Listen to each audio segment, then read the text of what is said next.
நம்முடைய வாழ்க்கையில் உண்டாகும் சோகங்களை நினைத்து அழுவதை விட இறைவனின் எல்லையில்லாத கருணையினை நினைத்து உள்ளம் உருகி அமைதியாவோம்.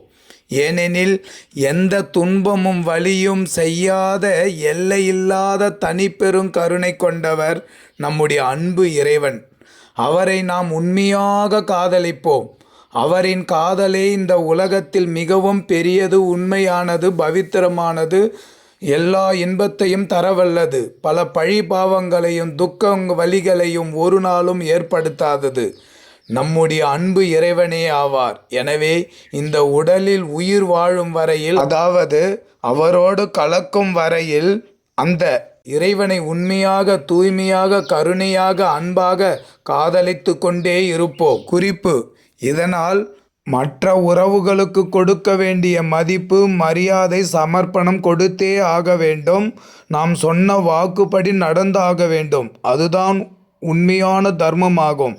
மேலும் மற்ற உயிர்களை மதிக்க மறந்துவிடக்கூடாது. நமக்கான கடமை பொறுப்புகளை செய்யாமல் தவித்து விடக்கூடாது. எந்த உயிரையும் அலட்சியப்படுத்தி விடக்கூடாது, காயப்படுத்தி விடக்கூடாது, வலி வேதனையை ஏற்படுத்தி விடக்கூடாது.